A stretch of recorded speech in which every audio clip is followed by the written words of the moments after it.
নমস্কার, পঞ্চবাণে আপনাদের প্রত্যেককে স্বাগত। আমি সুমন্ত রয়েছি আজ আপনাদের সঙ্গে একেবারে নিউজ রুম থেকে লাইভে রয়েছি আমরা এই মুহূর্তে।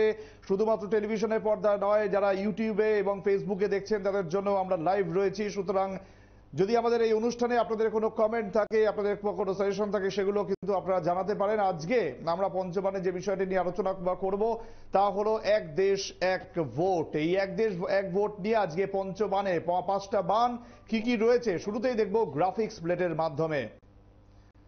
আজকে এই পঞ্চবাণে কোন অঙ্কে এক ভোট বিল এবার যেতে চলেছে সেই বিষয়টি নিয়েই পক্ষে 269, বিপক্ষে 198 বিল আটকাতে জেপিসিতে কোন প্রশ্ন তুলবেন বিরোধীরা সেই বিষয়টিও কিন্তু থাকছে। তার পাশাপাশি আরো রয়েছে বিল নিয়ে বিরোধীদের এত আপত্তি কিসের সেই প্রশ্ন কিন্তু আমাদের থাকছে। এর পাশাপাশি আপনাদের জানাবো যে সংবিধানের মূল কাঠামোতে আঘাতের যে আশঙ্কা বিরোধীরা করছে সেই বিষয়টি নিয়ে কি ভাবনা চিন্তা চলছে, কোন অঙ্কে বিল পাশের দিকে হাঁটতে পারে কেন্দ্র, এই বিষয়টি নিয়েও কিন্তু আমরা আলোচনা করব আজকের এই অনুষ্ঠান থেকে। সুতরাং পঞ্চবাণে আজকে আমরা শুরুতেই কথা বলবো টেলিফোন লাইনে আমার সঙ্গে জুড়ছেন রাজনৈতিক বিশ্লেষক সুমন ভট্টাচার্য। সুমন দা, স্বাগত আপনাকে নিউজ ভ্যানগার্ডে। শুরুতেই যে বিষয়টি জানতে চাইবো যে এক দেশ এক ভোট, এই যে বিলটা আজকে পেশ করা হলো লোকসভায় এবং সেখান থেকে 269 জন পক্ষে ভোট দিলেন, 198 জন বিপক্ষে ভোট দিলেন। এই যে ভোট দান হলো তারপরেই কিন্তু আমরা দেখলাম এটা জেপিসিতে পাঠানো হলো। গোটা বিষয়টি নিয়ে আপনি কিভাবে দেখছেন? আমি আগের দিনে আপনাদের বলেছিলাম যে বিজেপি জানে যে বিজেপি এই বিলটা লোকসভা বা রাজ্যসভায় পাশ করাতে পারবে না, কারণ এই বিলটায় সংবিধান সংশোধনী বিল। এখানে তিনটে অন্তত এমন অ্যামেন্ডমেন্ট আছে যেটা লোকসভা বা রাজ্যসভায় পাশ করাতে গেলে আমাদের সংবিধান অনুযায়ী 2/3 সংখ্যাগরিষ্ঠতা দরকার। অর্থাৎ লোকসভায় 543-এর মধ্যে 362 আর রাজ্যসভায় 243-এর মধ্যে 162 জন সদস্যের সমর্থন দরকার, যেটা বিজেপি বা এনডিএ এর কাছেও নেই। যদি লোকসভার কথা হিসেব করেন তাহলে 363 থেকে বিজেপি প্রায় 70টি আসনে পিছিয়ে, অর্থাৎ এনডিএ এর কাছে 293 জন সদস্যের সমর্থন আছে। প্রশ্ন হচ্ছে তাহলে কেন বিজেপি এই বিলটা পেশ করলো বা আজকের ডিভিশনটাও বিজেপি মেনে নিল? ডিভিশনটা যেটা আজকে যে ভোটাভুটিটা হয়েছে সেটা কিন্তু বিলের সমর্থনে না, বিলটা পেশ করা যাবে কি যাবে না সেই নিয়ে ভোটাভুটি। সেই ভোটাভুটিতে বিজেপি আপাতত জিতলো, কারণ বিরোধীরাও আজকে তৈরি ছিল না এবং বিজেপি বা এনডিএও তাদের সব সদস্যদের, এনডিএ তো সদস্য 293, তার মধ্যে মাত্র 240 জন উপস্থিত ছিল। বিজেপি আসলে চায় যে এইটা নিয়ে গোটা ভারতবর্ষে আলোচনা হোক বা জনমত তৈরি হোক। ঠিক যেমন বিজেপি ইউনিভার্সাল সিভিল কোড বা ইউসিসি নিয়ে এগোতে চায়, ঠিক তেমনই বিজেপি এক দেশ এক ভোট এই বিষয়টাকে একটা ইস্যু করে তুলতে চায়। এবং আপনি যদি লক্ষ্য করে দেখেন, এটাও বলা হচ্ছে যে এটা চালু হবে 2034। কেউ জানে না যে 2034 অব্দি বিজেপির কাছে এই সংখ্যাগরিষ্ঠতা থাকবে কিনা, বা নতুন যে যদি অন্য কোনো সরকার 2029-এ জিতে আসে তাহলে তারা আবার তাদের সংখ্যাগরিষ্ঠতা দিয়ে এটাকে নাকচ করে দেবে। কিন্তু আপাতত 2024-এর নির্বাচনে ধাক্কা খাওয়ার পর বিজেপির কাজ হচ্ছে যে এইটা নিয়ে জনমত তৈরি করা, এবং বিজেপি এটা লোককে দেখাতে চায় যে বিরোধীরা চাইছে না বলে ভারতবর্ষের ভোটের জন্য যে খরচা সেটা কমছে না। এইটা হচ্ছে বিজেপির পলিটিক্যাল এজেন্ডা।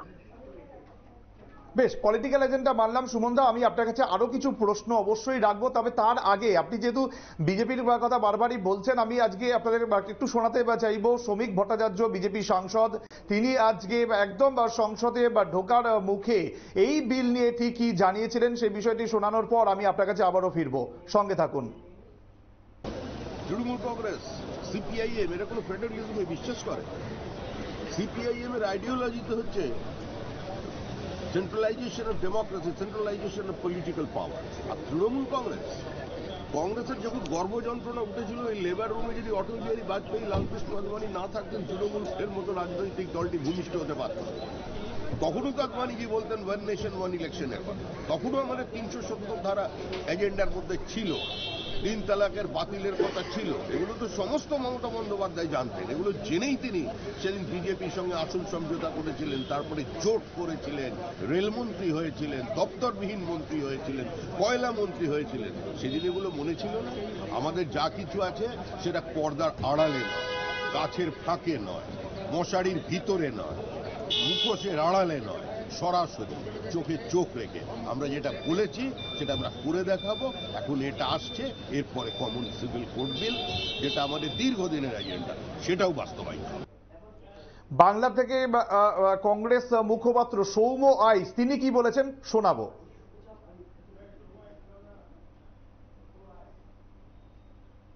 সবথেকে বেশি স্বাধীনতার পরে বিজেপির উত্থান বাংলায় যদি সবথেকে বেশি হয়ে থাকে আপনার সরকারের আমলে, আপনাদের সরকারের আমলে, তৃণমূলের সরকারের আমলে। 2011 সালের পর থেকে MP, MLA, councillor, panchayat Trinamool বিজেপিকে থালায় প্লেটে সুসজ্জিত করে দিয়েছে।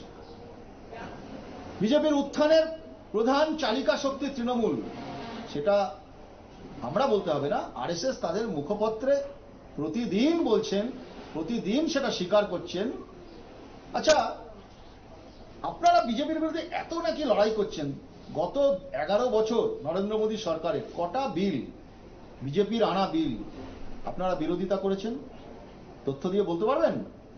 বলতে পারবেন না। তার কারণ আপনারা করেননি। আপনারা বিরোধিতা খেলা করে পার্লামেন্ট থেকে পালিয়ে গেছেন, অ্যাবস্টেন থেকেছেন। সেই সুযোগের সংখ্যা তত্ত্বের হিসেবে বিজেপি বিলগুলো পাশ করে দিয়েছে। আচ্ছা, ধনকর সাহেবের নির্বাচনের সময় আপনারা ভোট দিয়েছিলেন, সমর্থন করেছিলেন না? অ্যাবস্টেন থেকে ধনকর সাহেবকে জিততে সাহায্য করেছেন। এরকম কত তথ্য দেব মাননীয় যুবরাজ? আপনার দল এবং তৃণমূল এবং বিজেপি একে অপরের। সুতরাং শুনতেই পেলেন যে আজকে এই একদিকে কংগ্রেস, একদিকে বিজেপি দুজনেই কিন্তু তৃণমূলকে আক্রমণ করেছেন। সুমনদার কাছে আমি আবারও ফিরবো। সুমনদা, আমরা দেখতে পাচ্ছি এই যে এক দেশ এক ভোট যে বিল, সেটার কিন্তু একেবারে শুরু থেকে বিরোধিতা করে আসছে তৃণমূল এবং অন্যান্য বিরোধী দলগুলো তো করছিল, কিন্তু একটা জিনিস এখনো পর্যন্ত পরিষ্কার হচ্ছে না, বিজেপি বা কংগ্রেস এদের একেবারে যেটা আক্রমণের যারা মুখ সেটা সবসময় তৃণমূলের দিকে কেন যাচ্ছে? না, তার কারণ হচ্ছে এদের দুজনেরই পশ্চিমবঙ্গের রাজনীতিতে বিরোধিতা তৃণমূলের সঙ্গে, ফলে সেটা খুব স্বাভাবিক। এবং যেহেতু তৃণমূল নেত্রী হিসেবে মমতা বন্দ্যোপাধ্যায় ইন্ডিয়া জোটের নেতৃত্ব নিতে চেয়েছেন, ফলে কংগ্রেসের কাছে একটা চ্যালেঞ্জ আছে যে তারা ইন্ডিয়া জোটের নেতৃত্ব ধরে রাখতে পারবে কিনা, এবং সেখানে মমতা বন্দ্যোপাধ্যায় এসপি বা এনসিপি বা লালু যাদবের দলকে নিয়ে কতটা ইন্ডিয়া জোটের মধ্যে আবার নিজস্ব জোট তৈরি করবার চেষ্টা করবে, সে নিয়ে কংগ্রেসের উদ্বেগ আছে। দেখুন, মানে আসলে তো সবাই আমরা পলিটিক্যাল অপটিক্স তৈরি করবার চেষ্টা করি, যে কারণে বিজেপি আজকে বিলটা পেশ করলো কিন্তু তারপরে এরা জেপিসিতে পাঠিয়ে দিল। কারণ আমি কংগ্রেসের তরফ থেকে যেটা অ্যাডভান্টেজ, যে কংগ্রেসের যে নতুন সাংসদ যিনি পার্লামেন্টে এসছেন, সেই প্রিয়াঙ্কা গান্ধী যেহেতু আজকে তার আগের দিন তিনি তার কাঁধের ব্যাগে প্যালেস্টাইনের লেখা নিয়ে এসেছিলেন, আজকে তিনি এসছেন যে বাংলাদেশের সংখ্যালঘুদের পাশে দাঁড়ান, হিন্দু এবং খ্রিস্টানদের। ফলে এটা বিজেপির জন্য অস্বস্তিকর যদি কংগ্রেস বাংলাদেশের সংখ্যালঘু নির্যাতনের ইস্যুটাকে হাতে তুলে নেয়। তাহলে বিজেপির জন্য, বিজেপি যে হিন্দু ভোট সংহত করবার চেষ্টা করছিল বা পশ্চিমবঙ্গে এবং ত্রিপুরায় যেভাবে নিজেদের ভোট ব্যাংকে সুসংগত করবার চেষ্টা করছিল, সেটা ধাক্কা খাবে। ফলে কংগ্রেসের একটা নিজস্ব এজেন্ডা আছে, তৃণমূলের একটা নিজস্ব এজেন্ডা আছে, আবার বিজেপি নিজের মতো করে একটা পলিটিক্যাল ন্যারেটিভ সেট করার চেষ্টা আছে। কংগ্রেস আর তৃণমূলের যেটা আমি চাচ্ছি সেটা অবশ্যই ইন্ডিয়া জোটের নেতৃত্ব। কিন্তু এই যে বিল, এই বিলটা আটকাতে জেপিসিতে কোন প্রশ্ন তুলবেন এবং এবার বিরোধীরা? প্রথম যে প্রশ্নটা তুলবেন সেটা হচ্ছে যে এই বিলটা পেশ করার মূল কারণ কি, এবং যেখানে বিজেপি জানে যে এটা লোকসভা এবং রাজ্যসভায় পাশ করানো সম্ভব নয়, তা সত্ত্বেও এই বিলটা শুধু শুধু পেশ করে কেন এতটা সময়, এবং আমরা জানি যে সংসদ রোজ চালাতে কতটা খরচা হয়, সেই খরচা বা জেপিসির খরচাটাকে কেন দীর্ঘায়িত করা হচ্ছে। Point number 1। পয়েন্ট নম্বর 2 হচ্ছে যে ভারতবর্ষের সংবিধানে একটা খুব গুরুত্বপূর্ণ শব্দ আছে এবং সেটা একদম সংবিধানের প্রথমেই আছে, সেটা হচ্ছে ইউনিয়ন অফ স্টেট। সেই ইউনিয়ন অফ স্টেটস মানে রাজ্যগুলোর যে অধিকার সেইটা কতটা খর্ব করা হচ্ছে। কারণ আমাদের মাথায় রাখতে হবে যে ভারতবর্ষের সংবিধানে ইউনিয়ন অফ স্টেট শব্দটাকে নেওয়া হয়েছিল আমেরিকান ফেডারেল স্ট্রাকচারের কথা মাথায় রেখে। অর্থাৎ ভারতবর্ষের যুক্তরাষ্ট্রীয় কাঠামো, রাজ্যগুলোর যে অধিকার, রাজ্যগুলোর যে নিজস্ব রাজনীতির অধিকার, সেগুলোকে কতটা খর্ব করা হচ্ছে বিলটাই, সেগুলো বিরোধীদের অন্যতম বড় এজেন্ডা হবে। কিন্তু এই যে বিল, এই বিলটা নিয়ে বিরোধীদের এত আপত্তি কেন, এবং সেই জায়গায় দাঁড়িয়ে বিজেপির এত ইন্টারেস্ট কেন বিলটাকে নিয়ে? দেখুন, বিজেপি যে রাজনীতিটা বিশ্বাস করে বা বিজেপি বা আরএসএস, সেখানে একটা শক্তিশালী কেন্দ্র আর অসংখ্য দুর্বল ছোট ছোট ছোট ছোট রাজ্য বা কেন্দ্রশাসিত অঞ্চল থাকবে। বিজেপি রাজ্যগুলির হাতে খুব বেশি ক্ষমতা দেওয়াতে কখনোই বিশ্বাস করে না। আপনি যদি সেটা আরএসএস এর বিভিন্ন মানে বইপত্র পড়েন তাহলেই দেখতে পাবেন। ফলে বিজেপির কাছে একটা শক্তিশালী কেন্দ্র সেটাই গুরুত্বপূর্ণ। বিজেপি এই গোটাটা দিয়ে পুরো ভারতবর্ষের পলিটিক্সটাকে একটা আমেরিকান প্রেসিডেন্সিয়াল ইলেকশনের মতো করতে চাইছে, যেখানে প্রতি 5 বছর অন্তর একবার ভোট হবে এবং কেন্দ্রের যে ইস্যু হবে, অর্থাৎ কেন্দ্রীয় সরকারের নির্বাচনের যে ইস্যু, সেগুলোই রাজ্য সরকারের নির্বাচনের ইস্যু হিসেবে সামনে আসবে। দুটোকে আলাদা করা যাবে না। আর ভারতবর্ষে গত বিশেষ করে 1967 পর থেকে আমাদের মনে রাখতে হবে, কংগ্রেস যখন ভারতবর্ষের রাজনৈতিক আধিপত্যে ছিল তখন 1952, 1957, 1962 তিনটে নির্বাচন কিন্তু একসঙ্গেই হয়েছিল, অর্থাৎ তখন কেন্দ্র এবং রাজ্য। কিন্তু 1967 পর থেকে যখন বিভিন্ন আঞ্চলিক দলগুলির উত্থান হলো, তখন এই একসঙ্গে কেন্দ্র এবং রাজ্যের ভোট করাটা বন্ধ হয়ে গেল। এখন যেহেতু ভারতবর্ষে আঞ্চলিক রাজনীতির একটা দাপট রয়েছে, সেই আঞ্চলিক রাজনীতির লোকজনরা কখনো চাইবেন না যে আমেরিকান প্রেসিডেন্সি আছে ভোটটা বিজেপি মানে এই পর্যায়ে দিয়ে যান। কারণ তারা জানেন সেক্ষেত্রে তারা যে আঞ্চলিক ইস্যুগুলোর উপর বিধানসভা ভোট করেন সেইটা প্রভাব পড়বে এবং একটা সেন্ট্রালাইজ থিমে গোটা রাজনীতিটা পরিচালনা হবে। কিন্তু এই যে বারবার করে বলা হচ্ছে যে সংবিধানের মূল কাঠামোতে একটা আঘাত আসবে, বিরোধীরা যেটা আশঙ্কা করছে, তা কি আদৌ আসতে পারে বলে আপনার মনে হয়? অবশ্যই। ভারতবর্ষের সংবিধান যখন তৈরি করা হয়েছিল অনেক বিতর্কের পরে ওই ইউনিয়ন অফ স্টেটস কথাটা জোড়া হয়েছিল। কারণ সব রাজ্য যে খুব স্বেচ্ছা ভারতবর্ষের মধ্যে এসেছিল এরকম নয়, তাদেরকে বিভিন্ন প্রতিশ্রুতি দিয়ে আনতে হয়েছে। সেই জন্য এই শব্দটা ধার করবার সময় আমেরিকার সংবিধান থেকে ফেডারেলিজম শব্দটা ভারতবর্ষ নিয়েছিল। এবার আমেরিকান সংবিধানে ফেডারেলিজম শব্দটা আবার এসেছিল আমেরিকার স্বাধীনতা যুদ্ধের পর আমেরিকার মানে two of the biggest mind Thomas Jefferson এবং আলেকজান্ডার হ্যামিল্টনের জন্য। কারণ আমেরিকাতেও এই বিতর্কটা খুব জোরদার ছিল যে কতটা গুরুত্ব কেন্দ্রের থাকবে, কতটা গুরুত্ব তাদের প্রাদেশিক রাজ্যগুলোর থাকবে। টমাস জেফারসন আমেরিকায় পরবর্তীকালে প্রেসিডেন্ট হন, আলেকজান্ডার হ্যামিল্টন আমেরিকার রাজস্ব সচিব ছিলেন। আমেরিকার ন্যাশনাল আর্কাইভে ফেডারেলিজমের উপরে একটা দীর্ঘ মানে আলাদা মানে হলই আছে, সেখানে বারবার দেখানো হয়েছে যে কিভাবে প্রদেশগুলোর যে অধিকার, সেই অধিকারকে সুরক্ষিত রাখবার জন্য টমাস জেফারসন এবং আলেকজান্ডার হ্যামিল্টন ফেডারেলিজম শব্দটা নিয়ে এসেছিলেন। এবং আমেরিকান সেই সময় আমেরিকার কংগ্রেসেও এটা নিয়ে ভোটাভুটি হয়েছে। ভারতবর্ষের যখন সংবিধান তৈরি হচ্ছিল আম্বেদকররা ওই ফেডারেলিজম শব্দটা ধার করেছিলেন এই রাজ্যগুলোর স্বার্থকে সুরক্ষিত রাখার জন্য। ফলে ভারতবর্ষ যে ইউনিয়ন অফ স্টেট, এটা যে একটা কোনো কেন্দ্রীয় সরকার নিয়ন্ত্রণাধীন সর্বনিয়ন্ত্রক বিষয় নয়, সেইটা অনেক সময় বিজেপি ভুলে যায়। আর অন্য বিরোধীদের কাজ হচ্ছে এইটাকে মনে রাখা যে Bharatvarsha is the union of state which is the basic spirit of the constitution. সেক্ষেত্রে কোন অঙ্কে বিল পাশের দিকে হাঁটতে পারে কেন্দ্র? দেখুন, বিজেপিও জানে, যেটা আমি প্রথমেই বললাম যে বিলটা পাস হবে না। বিজেপি অনেক বিতর্ক তোলে তাদের পলিটিক্যাল মানে কি বলবো পলিটিক্যাল অ্যাডভান্টেজ নেওয়ার জন্য। বিজেপি এই বিলটাকে নিয়ে লোকের কাছে বিতর্কে যেতে চাইছে যে দেখো আমরা সরকারি খরচ বাঁচাতে চাইছিলাম আর বিরোধীরা সরকারি খরচ বহাল রাখতে চাইছে। কিন্তু এতে তো সরকারি খরচ বাঁচার কোনো সম্ভাবনা তো দেখা যাচ্ছে না, কারণ কোনো দেখা যাচ্ছে না। বিজেপিও যেমন জানে যে বিজেপি ইউনিফর্ম সিভিল কোড মানে কেন্দ্রে পাশ করাতে পারবে না, কিন্তু বিজেপি মাঝে মাঝে ইউনিফর্ম সিভিল কোডের বিষয়টা তোলে, কারণ তাহলে বিজেপির জন্য হিন্দু ভোট সংহত করতে সুবিধা। বিজেপি ভুলে যায় যে ইউনিফর্ম সিভিল কোডের ক্ষেত্রেও আদিবাসী বা দলিতদের আপত্তি রয়েছে। ভারতবর্ষের সংবিধানে আদিবাসীদের এমন কিছু বিশেষ অধিকার দেওয়া আছে, এটা ইউনিফর্ম সিভিল কোড এলে ক্ষতিগ্রস্ত হবে। বিজেপির যেটা আমি বললাম আগে, বিজেপির মূল সমস্যা হচ্ছে BJP believes in a stronger central. BJP একটা শক্তিশালী কেন্দ্রে বিশ্বাস করে। ভারতবর্ষের যে মানে প্লুরালিজম আছে, ভারতবর্ষের যে বহু ভাষা, বহু ধর্ম, বহু বর্ণের যে বৈচিত্র্য আছে, সেটাকে বিজেপি বিশ্বাস করে না, বুঝতেও পারে না। যার জন্য তামিলনাড়ু আর কাশ্মীরকে বিজেপি একইভাবে ডিল করতে চায়। সেটা তো সম্ভব না। তামিলনাড়ুর যে সংস্কৃতি, যে ভাষা, যে খাদ্যাভ্যাস, তার সঙ্গে কাশ্মীরের কোনো মিলই নেই।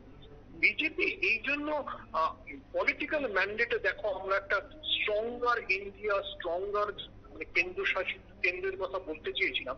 এই ক্যাম্পেইনটা করতে চায়। বিজেপি জানে বিলটা পাস হবে।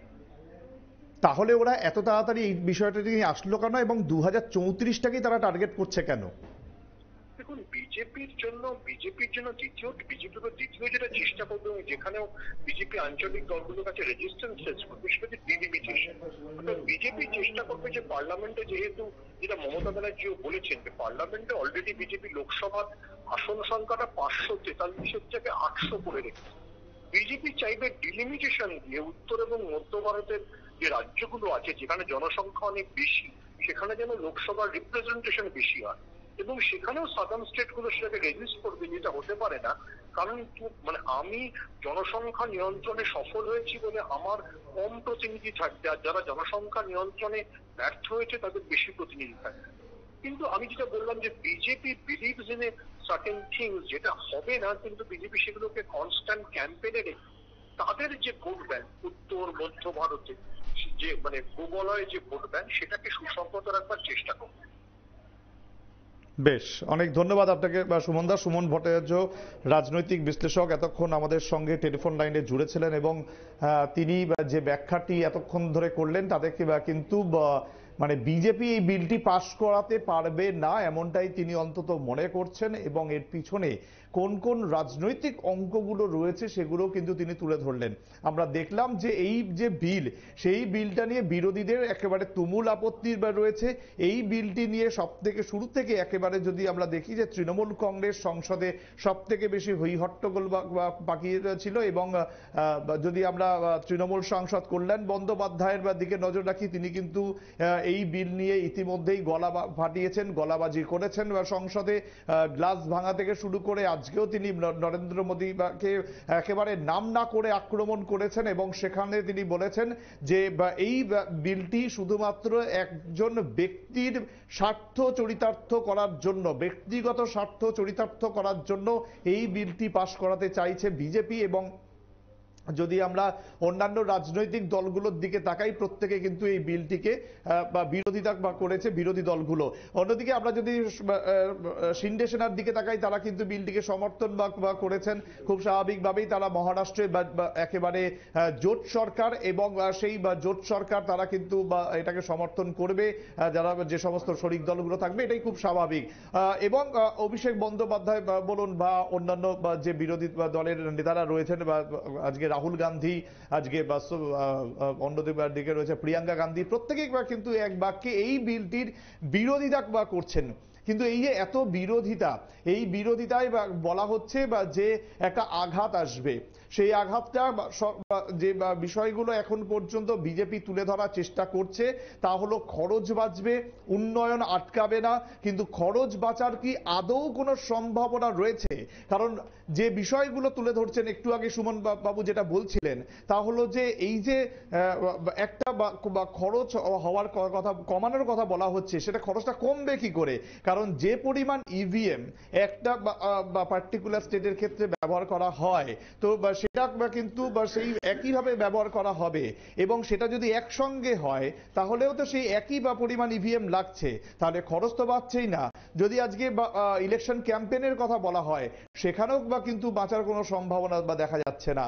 সুতরাং এই সমস্ত বিষয়গুলোকে মাথায় রেখেই কিন্তু এখন বিরোধীরা বারবার বলছে বিজেপি শুধুমাত্র এটা একটা গিমিক হিসেবে তুলে ধরছে মানুষের কাছে, এবং তাদের কাছে এই মুহূর্তে কোনো মানে ভালো কাজে কাজের ফিরিস্তি তুলে ধরার মতো তাদের কাছে কোনো উদাহরণ নেই। তার জন্য আজকে মানুষের নজর ঘোরানোর জন্য যেখানে মণিপুর জ্বলছে, যেখানে অন্যান্য বা রাজ্যের বা যে উন্নয়নের যে অবস্থা, দেশের যা বর্তমান পরিস্থিতি, সেই সমস্ত বিষয় নিয়ে কেউ কথা বলছে না। একেবারে বা যদি বাংলাদেশের ইস্যু বলি, সেসব নিয়েও কিন্তু মোদী চুপ রয়েছেন, বিরোধীরা বারবার বলছে। এবং সেই জায়গা থেকে মানুষের নজর ঘোরানোর জন্যই এই বিলটিকে আনা হলো। এই বিলটি আগের দিনই মন্ত্রিসভায় পাশ করানো হয়েছিল, তারপরে আমরা দেখলাম আজ লোকসভায় বিলটি পেশ করা হলো, তারপরে সেটাকে জেপিসিতে পাঠিয়ে দিলেন লোকসভার স্পিকার ওম বিড়লা, এবং তিনি কিন্তু বললেন যে হই হট্টগোল আজকে বা লোকসভায় হয়েছে, সেই হই হট্টগোলের পর তিনি কিন্তু জানিয়েছেন যে এই বিলটি যখন জেপিসিতে যাবে সেখানে যথেচ্ছ সময় থাকবে বিরোধীদের কাছে, যথেচ্ছ সময় থাকবে শাসক দলের কাছে বিলটি নিয়ে আলোচনা করার জন্য। আমি পিসিআর কে রিকোয়েস্ট করব যদি সেই পার্টিকুলার জায়গাটা ওম বিড়লা কি বলেছেন সেটা যদি একবার শোনানো সম্ভব হয়, আমরা তুলে ধরার চেষ্টা করব এবং আপনাদেরকে শোনাবো যে আজ ওম বিড়লা কিন্তু এই হই হট্টগোল থেকে বাঁচার জন্যই এমনটা জেপিসিতে বিলটাকে তাড়াহুড়ো করে পাঠিয়ে দিয়েছেন, এমনটাও অভিযোগ করতে শুরু করেছে বিরোধীরা। একবার শোনার চেষ্টা করব ওম বিড়লা আজকে কি জানিয়েছেন। पॉइंट ऑफ बाद मिलेंगे। माननीय सदस्यगण, पहले भी मैंने सारी व्यवस्था दे चुकी है और मैंने पूरी परंपरा पुरानी भी सब कर चुका हूं आपको। अब माननीय मंत्री जी ने भी ये बता दिया कि जेपीसी इसके लिए गठन होगी, ऐसा माननीय मंत्री जी ने एक मिनट, उस समय जेपीसी के समय व्यापक चर्चा होगी और सब दल के सदस्य होंगे, उसमें डिटेल चर्चा होगी और उसके बाद जब बिल आएगा उस समय आपको व्यापक चर्चा, आप जितने समय चाहोगे उतने घंटे आपको व्यापक चर्चा दी जाएगी, पूरा समय दिया जाएगा, सबके दल के सदस्यों को समय दिया जाएगा। ये मैं आपसे कह सकता हूं कि उस समय जब इस बिल पे लाएगा तो पूरी डिटेल चर्चा होगी सभी माननीय सदस्यों को, जितने दिन आप चर्चा जाएंगे उतने दिन से आपको चर्चा का समय दिया जाएगा। मैं माननीय मंत्री जी से आग्रह करता हूं अपनी बात रखें। শুনতেই পেলেন ওম বিড়লা লোকসভা স্পিকার, তিনি কিন্তু একেবারে পরিষ্কারভাবে জানিয়ে দিয়েছেন জেপিসিতে বিলটি যাচ্ছে এবং সেখানে গিয়েই যাবতীয় আলোচনা হবে। কিন্তু এই বিলটা আদৌ পাশ করা সম্ভব হবে কিনা সেটা তো সময় বলবে। কিন্তু এই মুহূর্তে যা পরিস্থিতি তাতে আপনাদের জানিয়ে রাখবো যে আজকে যেটা দেখা গেছে যে এই বিলটির পক্ষে রয়েছেন 269 জন, 198 জন এই বিলটির বিপক্ষে লোকসভায় সেই সংখ্যাটা অন্তত সামনে এসছে। আগামী দিনে এই বিলটি যখন জেপিসিতে আলোচনা হবে সেখানে কোন কোন প্রশ্ন তুলবেন বিরোধীরা সেদিকেও আমাদের নজর থাকবে এবং এট দ্য সেম টাইম আমরা আপনাদের সেই সমস্ত জিনিসের আপডেট তুলে ধরবো যেগুলো জেপিসিতে আলোচনার পর সেটা যখন ফের ভোটাভুটির দিকে যাবে সেইখানে তৃণমূল বা কংগ্রেস সহ যে সমস্ত বিরোধী দলগুলো রয়েছে তাদের কারো কোনো সাংসদ এই পক্ষে ভোট দেন কিনা সেদিকেও কিন্তু নজর থাকতে হবে। কারণ ইতিমধ্যেই কিন্তু কংগ্রেস বারবার করে বলছে যে তৃণমূল কংগ্রেস একবার শুরু থেকে বিরোধিতা করলেও শেষ মুহূর্তে তারা পাল্টি খেয়ে যেতে পারে, এমনটাই অন্তত তারা মনে করছে, এমনটাই তাদের অভিযোগ। সুতরাং আগামী দিনে এই বিলটি কোন দিকে যায় সেদিকে আমাদের নজর থাকবে। আপাতত পঞ্চবান আমাদের এখানেই শেষ করতে হচ্ছে। অন্যান্য অনুষ্ঠান এবং খবরের জন্য নজর রাখুন শুধুমাত্র নিউজ ভ্যানগার্ডে।